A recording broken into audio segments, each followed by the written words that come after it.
एक छोटे से गांव में रोहित नाम का लड़का रहता था। उसे किताबें पढ़ने का बहुत शौक था। एक दिन पुराने खंडहर जैसी लाइब्रेरी में उसे एक अजीब सी किताब मिली। किताब पर मोटी धूल जमी हुई थी और ऊपर बड़े बड़े अक्षरों में लिखा था, जादुई किताब। रोहित ने जैसे ही किताब का पहला पन्ना खोला, उसके चारों तरफ तेज रोशनी फैल गई।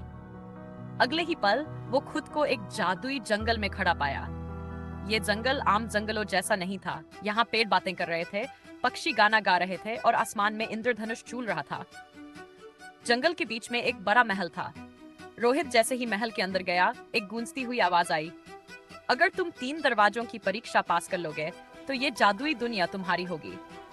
महल में 3 दरवाजे थे। पहले दरवाजे पर लिखा था साहस, दूसरे पर लिखा था समझदारी और तीसरे पर लिखा था दया।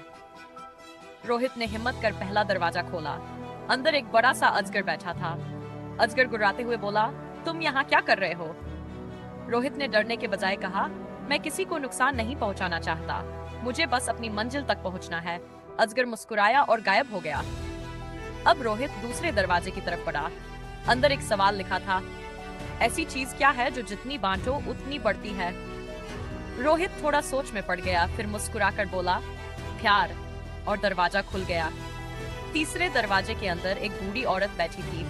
वह रोते हुए मदद मांग रही थी। रोहित ने अपनी जेब में जो भी खाना था उसे दे दिया और कहा, आपको भूखा देखकर मुझे अच्छा नहीं लग रहा, ये लीजिए। अचानक वह बूढ़ी औरत एक सुंदर परी में बदल गई। परी ने कहा, तुमने साहस, समझदारी और दया से मेरी परीक्षाएं पास कर लीं। अब ये जादुई दुनिया तुम्हारी है। रोहित बहुत खुश हुआ। उसने समझ लिया कि असली जादू अच्छाई, दया और समझदारी में है। सीख, जो लोग दूसरों की मदद करते हैं और खुद पर भरोसा रखते हैं, उन्हें हमेशा इनाम मिलता है।